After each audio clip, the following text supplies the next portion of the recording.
Ramogi jonki kedo na ratiro jogo ma nyiri e kaunti ma Kakamega e kaunti ma Nandi opogore kendo koro nyithindo machuo nitiere karka.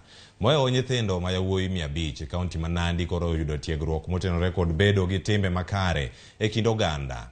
Nyithindo go bende igeno ni biro riwore kod jowetegi e sikunde mag sekondar. Motelo ne donjo e sikunde mag sekondar ne giromo e gweng'no mar Kipsimu kendo ne giro tiegruok kaka ginyalo bedo gi ting' makare gi nyadhi kaka nyithindo ma yawuoyi. Koro wijana sigana ni. Nyithindo manyiri oseting' malo moloyo e kinde mokalo. Gino ma jok moko bende koro osewacho ni oseweyo nyithindo ma yawuoyi chien kendo wich nyalo bedo ni osewil kodgi. Kaluwore gi mano, riwruok moting'o jodongo kod chuo motegno kaluwore kod hikgi obiro kanyakla mondo gikony reso nyithindo machuo mondo dag e ngima makare. We have got 3 types of boys. We have the school going boys, we have got out of school boys, and we have the grown-up boys who are now our fathers behind me.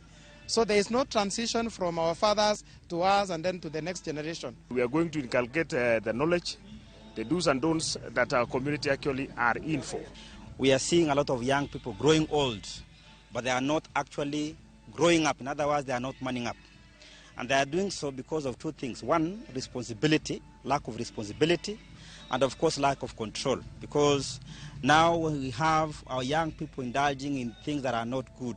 Riwruok mar Republic of Boy Child Campaign Network ma otelne kod Kimutai Choge geto mar bero ngima nyithindo machuo kendo mar neno ni giyudo timbe makare mag anyuola. Transition collapses whereby the boys have felt that they have been neglected in the society. Nobody cares for them. That is why they are potential candidates to any vices that are actually negative in the society.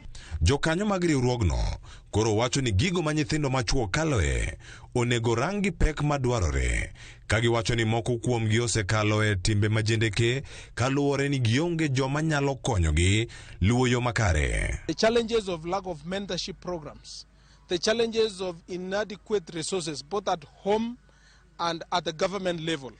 These are some of the challenges which we need actually as a society to come to reality too. Sisi mpaka tukanyage chini na kusema kwamba tutarudi kwa ile mtindo wa zamani ya kuika mfano wa wasasi wetu wa zamani.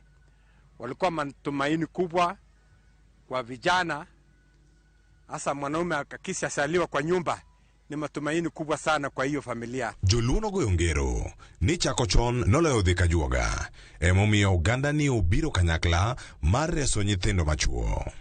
Cleophas Oluoch, Ramogi TV.